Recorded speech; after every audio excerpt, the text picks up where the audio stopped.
देखिए हर खबर यहीं पर। सब्सक्राइब कीजिए TV9 भारतवर्ष।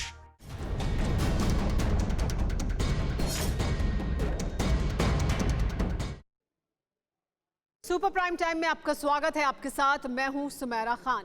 TV9 भारतवर्ष मौलाना मोहम्मद साद के बारे में कई राज फाश कर चुका है, लेकिन आज जो खुलासा हम करने जा रहे हैं वो साद की अकूत काली कमाई से जुड़ा है। उसकी उस ऐशगाह से जुड़ा है जिसे बनाने में मौलाना साद ने करोड़ों रुपए पानी की तरह बहा दिए। मौलाना साद गायब हैं, लेकिन TV9 भारतवर्ष की स्पेशल इन्वेस्टिगेशन टीम साद के उस हैंडलर तक पहुंच गई जो मौलाना की ब्लैक मनी से लेकर फार्म हाउस तक को हैंडल करता है, जो साद का हर राज जानता है।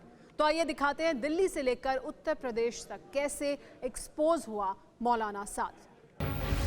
जिस ब्लैक मनी के दम पर ऐश करता है जमात का अमीर भगोड़ा मौलाना मोहम्मद साद, वो दौलत उसके पास कहां से आती है? आज पूरे हिंदुस्तान को हिलाने वाला ये खुलासा होगा।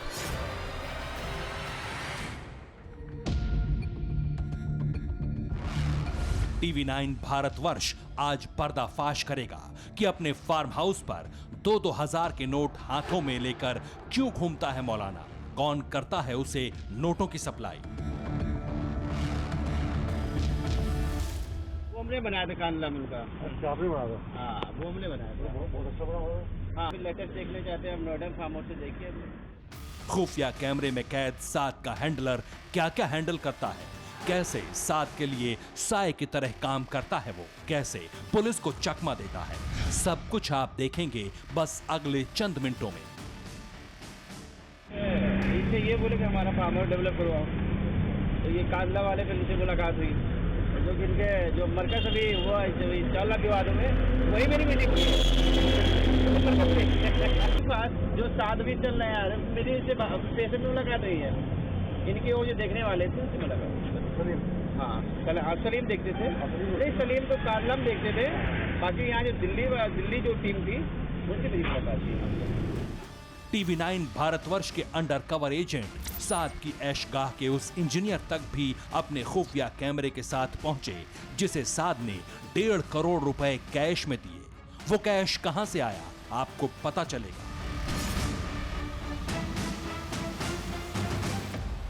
1.5 करोड़ रुपए लग गया था मौलाना साहब के फार्म हाउस में। हाँ, हाउस छोड़ के हाँ,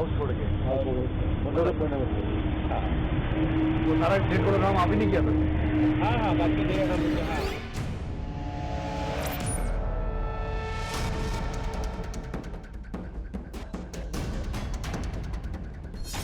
मौलाना को एक्सपोज करने में जुटी हमारी टीम उत्तर प्रदेश के शामली जिले में भी उस फार्म हाउस की हकीकत पता लगाने गई जहां के बारे में दावा किया जाता है कि वहां साद के निजी चिड़ियाघर में जहां सफेद मोर से लेकर रंग बिरंगे विदेशी पक्षियों का कैद खाना बना है। नहीं, कभी जानवर जैसे पक्षी रहे हैं, थोड़े बहुत पक्षी जैसे मोर का या कुछ और है, सफेद मोर है, तोते थे ना, तोते हैं अभी 6 बजे अपनी है, तो तोते का शौक है इनको पक्षियों का शौक। मौलाना साद का जो माल गोदाम अब तक किसी ने नहीं देखा, आज वहां स्पाई कैमरा पहुंच गया और यकीन मानिए खुफिया कैमरे में जो कुछ भी कैद हुआ है वो बेहद सनसनीखेज है। साद को 100% एक्सपोज करने वाला है। बस देखते रहिए ऑपरेशन 1.5 करोड़ कैश।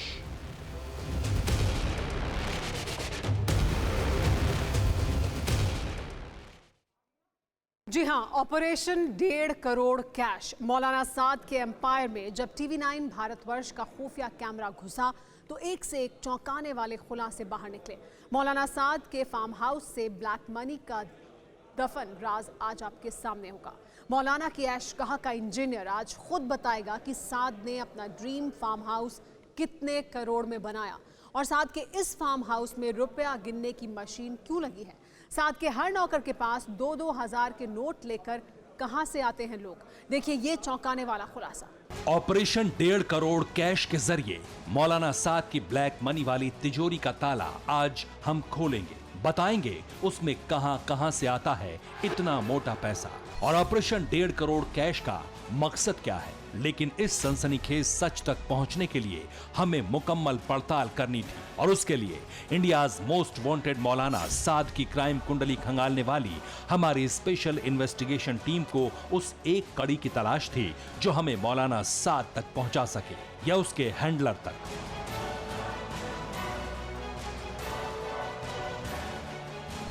साद के काले खजाने को एक्सपोज करने निकली हमारी टीम इतनी जानकारी तो जुटा चुकी थी कि साद जब भी अपने होम टाउन उत्तर प्रदेश के शामली जिले में जाता है तो अपने आलीशान फार्म हाउस में जरूर ठहरता है।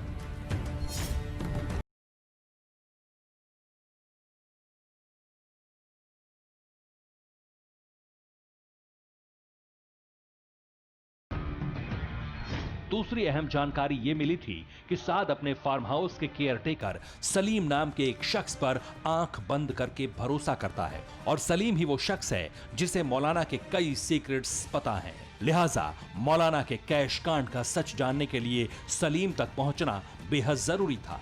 सलीम हमारे रडार पर आ चुका था। उसकी तलाश हमें ले आई बागपत जिले के बड़ौत इलाके में।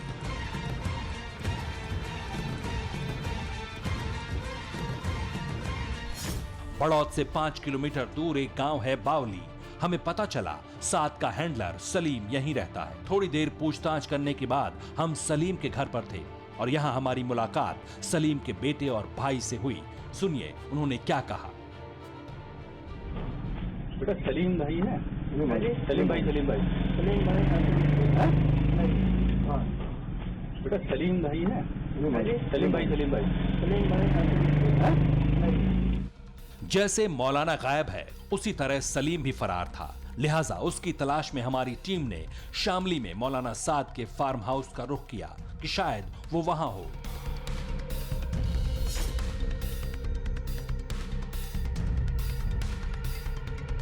ये मौलाना साद की ऐशगाह कही जाती है क्योंकि इसके अंदर ऐशो आराम का हर इंतजाम है और इसी का केयरटेकर है सलीम।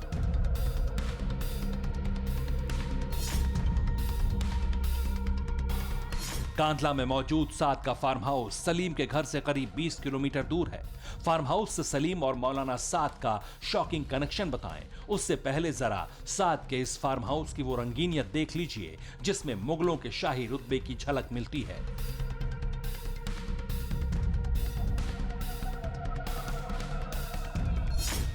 पार्किंग में खड़ी महंगी महंगी गाड़ियां,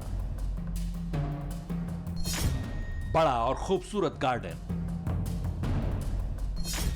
हर रंग के विदेशी तोते, सफेद मोर, स्विमिंग पूल। यह फार्म हाउस हर लग्जरी से लबरेज है। इसे देखकर मन में एक ही सवाल आता है, कितना पैसा लगा होगा इस जन्नत को बसाने में। बहरहाल हमने फार्म हाउस में सलीम को ढूंढा लेकिन वो नहीं मिला। हाँ, लेकिन सलीम से जुड़ा एक बहुत बड़ा खुलासा जरूर हुआ और यह खुलासा किया फार्म हाउस के बगल में रहने वाले एक शख्स ने। खास पड़े हैं ये उनके मौलाना खास आदमी है, खास है, बहुत खास है। हाँ, लेकिन जब ये क्राइम ब्रांच आई ना तो ये तो बाग वाला बन गया। वो तोड़ने लगा लोकाट। जब भी पुलिस आती है ना तो लोकाट आ रहे हैं खूब बढ़िया और हुलकारे देने लगता है उन्हें, वो तोड़ने लगता है। सलीम ये है ना, क्या नाम, मुल्तानी लोहार है ना, ये बड़े खिलाफ होते हैं। जैसे क्राइम ब्रांच आई या कांधला पुलिस आई ये तो हुलकारे देने लगा, तोते उड़ाने लगा। अच्छा, दो आप कौन हो? वे दो हम चौकीदार हैं। सुना आपने, इस शख्स का दावा है कि सलीम इसी फार्म हाउस में रहता है, साद के आलिशान ठिकाने की रखवाली करता है। लेकिन पुलिस को देखते ही सलीम फार्म हाउस का मजदूर बन जाता है, फल तोड़ने का नाटक करता है। साफ है साद के पाप को सलीम भी जानता है और अपने आका को बचाने के लिए वो कानून की आंखों में धूल झोंकता है। इस शख्स ने साद की ब्लैक मनी से जुड़ा भी एक हैरत अंगेज खुलासा किया जिसे सुनकर हम दंग रह गए। 2000 करोड़ रुपया का तो अब टर्नओवर है नया ताजा। अब पिछले 3 महीने का 2000 करोड़ रुपया तो 2000 करोड़ रुपया तो अब आया है नया ताजा। 3-4 महीने से जब वो वहाँ एक वो प्रोग्राम करना था उसके लिए। अच्छा, 2000 करोड़ और अपनी संपत्ति आपको बता दूं, पैसा गिनने के लिए मशीनें लगी हुई हैं। अच्छा। हाँ जी, पैसा हाथ से नहीं गिना जाता। कोई मजदूर ऐसा नहीं है जो अंदर से आज तक मेरे पास आया और वो 2000 से कम का नोट खुलवाने लाया। अच्छा। तो मजदूर को 500 रुपए देने हैं, काम जब चल रहा था तो 2000 का नोट लेके आता था। अच्छा। घर के अंदर मशीन लगी हुई है? हाँ, मशीनें हैं। सवाल ये है, इतना पैसा कहां से आता है? साथ के फार्म हाउस में कौन सप्लाई करता है इतनी दौलत? हम सच की कसौटी पर इस शख्स के दावे को परख ही रहे थे कि उसने एक ऐसी बात कह दी जिसे सुनकर हम चौंक गए। इसका दावा है कि पिछले 15 साल में साद जब भी यहाँ आया उसे किसी ने भी नहीं देखा सिवाय इस शख्स के। जैसे आते थे ना, जैसे आते हैं तो जैसे मैं बाहर बैठा रहता हूँ तो वो सलाम जरूर करते हैं। हाँ, और 1-2 बार तो ऐसा हुआ कि गाड़ी रोक करके मुसाफिर किया। अच्छा। हाँ, लेकिन ऐसे मुलाकात नहीं होती क्योंकि समय उनके पास होता नहीं है। और फिर कांधला में वो किसी से मिले नहीं है आज तक। कांधला में जैसे फार्म हाउस है तो किसी से आज तक मुलाकात नहीं की। यहाँ भी पिछले 15 साल से आज तक किसी से आमने सामने मुझका बोली हुआ मेरे अलावा। अपने शागिर्दों को दीन के रास्ते पर ले जाने का दम भरने वाला मौलाना साद पक्षियों का भी बड़ा शौकीन है। साद के फार्म हाउस में विदेशों से लाए पक्षी रखे गए हैं। इनमें सफेद मोर और रंग बिरंगे तोते हैं और साद का ये बर्ड लव शामली में हर कोई जानता है। नहीं, कभी जानवर जैसे पक्षी रहे हैं, थोड़े बहुत पक्षी जैसे मोर का या कुछ और है। सफेद मोर है और तोते थे। हाँ, तोते हैं, अभी 6 बजे अपनी है। तो तोते का शौक है इनको, पक्षियों का शौक। साद पर इस शख्स का खुलासा हमें हैरान कर रहा था। हम सोच रहे थे जब फार्म हाउस के बाहर का आदमी मौलाना एंड कंपनी के बारे में इतना कुछ जानता है तो सलीम कितना जानता होगा। लेकिन लाख कोशिशों के बाद भी साद का शागिर्द सलीम हमें नहीं मिल सका। इस बीच साद की ऐशगाह के एक इंजीनियर के बारे में हमारी टीम को बेहद चौंकाने वाली जानकारी मिली और वो शख्स है दीनानाथ, जिसने साद के फार्म हाउस को रिकंस्ट्रक्ट करने का कॉन्ट्रैक्ट लिया। साद का फार्म हाउस 24 बीघे में फैला है और इसकी खूबसूरती किसी की आंखें चौंधिया दे। लेकिन इस खूबसूरती के पीछे का डर्टी मनी सीक्रेट अब आपके सामने आएगा। इस फार्म हाउस को सजाने के लिए, इसे आलीशान बनाने के लिए 1.5 करोड़ रुपए मौलाना साद ने दिए, वो भी कैश में। सुनिए। वहाँ पर आपने क्या बनवाया था? मौलाना साहब स्विमिंग पूल बनवाया था ना? स्विमिंग पूल बनवाया, वाटर पूल बनवाया, बाकी वो क्या है उनका हाउस पहले से ऑलरेडी बनवा रखे थे। उनके स्विमिंग पूल में कितना खर्चा आ गया था? स्विमिंग पूल में लगभग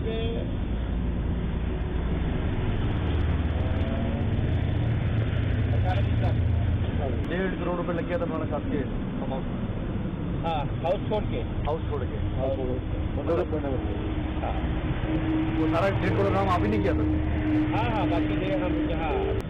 तो उसमें जो पैसा लोग कैश में लोग कुछ कैश में लेने, कुछ वाइट में लेने। साहब का टिकट दिया था, वैसे दे दिया कैश किए थे? साहब ने पूरा 1.5 करोड़ रुपए कैश दिया था, सब कैश। हमसे भी सब कैश। हैरानी होती है जब देश में एक शख्स 2 लाख से ज्यादा रुपए कैश नहीं ले जा सकता, ऐसे में मौलाना साद 1.5 करोड़ रुपए कैश में कैसे दे सकता है? उसके पास इतना कैश कहां से आया? कौन लाया? क्यों किसी को भनक नहीं लगी? इससे भी ज्यादा हैरान करने वाली बात यह है कि साद ने इस फार्म हाउस को आलीशान बनाने के लिए 1.5 करोड़ रुपए पानी की तरह बहा दिए।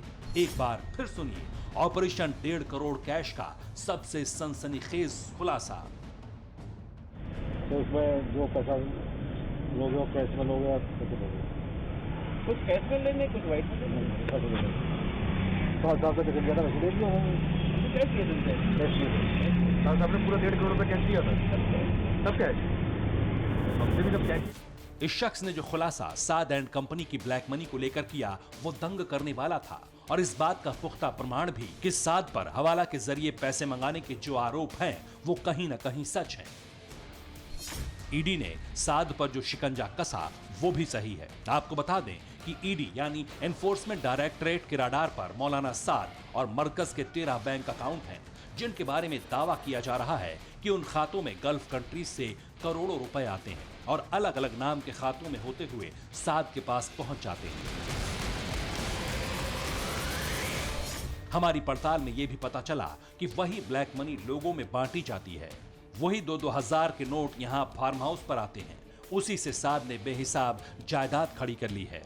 साद भले ही पुलिस और कानून से बचता फिर रहा है, लेकिन बहुत जल्द उसका हिसाब होगा, ये तय है। TV9 भारतवर्ष के लिए उमेश पाटिल और राम कुमार की रिपोर्ट।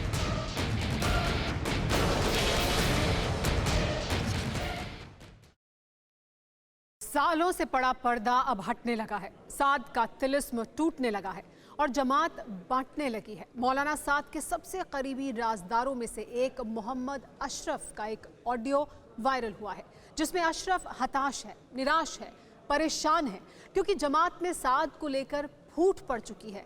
देखिए एक और चौंकाने वाला खुलासा जमात को लेकर। देश के 24 राज्यों में जमातियों ने कोरोना फैला दिया और कोरोना मास्टर मौलाना ने खुद को छिपा लिया। लेकिन जैसे जैसे जमात के सीक्रेट्स बाहर आने लगे, मौलाना साद का सच उजागर होने लगा। जमात बंटने लगी है। कुछ ने मौलाना साद का असली चेहरा देखकर खुद को उससे अलग कर लिया और कुछ दहशत के मारे अंडरग्राउंड हो गए। आज हम आपको साद के एक बेहद करीबी राजदार का ऑडियो सुनाने जा रहे हैं, जिसे सुनने के बाद साफ हो जाएगा कि तबलीगी जमात में अब कुछ भी ठीक नहीं चल रहा। थोड़ा सा एहसास होता है हमारे यूपी में जो है इस तरह का अमला हमारा आगे नहीं आ रहा है कि जो उसमें इस थोड़ा सा आगे आकर के काम करे। क्या पता है, मालूम नहीं कि घबराहट है, क्या है, डर है। अगर हम लोग आगे नहीं आएंगे तो फिर और कौन देखेगा। ये पहली सफ ही जो पीछे को हो जाएगी तो उससे पीछे वाली सफ कहाँ जाएगी। मुझे तो हैरत हो रही है कि हमने अपने फोन बंद किए हुए हैं। जिस शख्स की आपने आवाज सुनी, ये मोहम्मद अशरफ है। दिल्ली में साद के सबसे करीबी 6 लोगों में से एक। साद के कोरोना कांड के बाद वो जिस तरह से कानून के शिकंजे से खुद की गर्दन बचाने के लिए छिपा है, उससे साद विलन बन चुका है।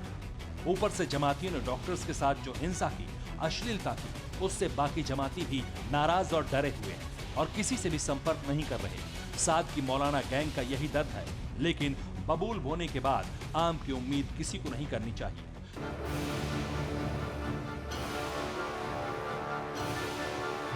शामली और मेरठ का इलाका साद का गढ़ माना जाता था और आज उसी इलाके के लोग साद को भुला चुके हैं। यकीन नहीं आता तो खुद साद के इस राजदार से सुनिए। एक फोन नहीं आ रहा पूरे हल्का मेरठ से किसी का भी। तो कमाल की बात है, सारे के सारे जितने भी हमारे हल्का मेरठ के जिला हैं, यानी सारे हिंदुस्तान से फोन आ रहे हैं हमारे पास। हल्का मेरठ से कोई फोन नहीं है। साद की मौलाना गैंग के बड़े चेहरे मोहम्मद अशरफ के खिलाफ दिल्ली पुलिस ने FIR भी दर्ज की है और ये इस बात का जिक्र अपनी फोन कॉल में भी करता है, लेकिन अशरफ इसे बड़े शान से भुनाने में जुटा है। और जबकि मेरा नाम है उसके अंदर, FIR के अंदर। ये देखिए आप, तो कौन करेगा काम। हम डर के बैठ गए, दुबक के बैठ गए कि हम कुछ नहीं है। ऐसे ऐसे फोन आ रहे हैं। वो एक साथी मेरे से बता रहे थे कि किसी से पूछने आते ना तो कहते हम तो जानते मरकज को। लाहौल क्या हो गया, नहीं ऐसा डर। अजीब हैरत की बात है। मतलब जो कानून की नजर में संदिग्ध है, कोरोना फैलाने का आरोपी है, वो कोरोना काल में भी जमातियों को भड़काने में जुटा है। साद की मौलाना गैंग को पता है कि जमात के बीच ही वो एक्सपोज हो चुके हैं, इसलिए अब भड़काना ही एकमात्र रास्ता बचा है। दिल्ली से TV9 भारतवर्ष के लिए फारूक नवाजी की रिपोर्ट। परवाह देश की, सोमवार से शुक्रवार रात 10 बजे TV9 भारतवर्ष पर।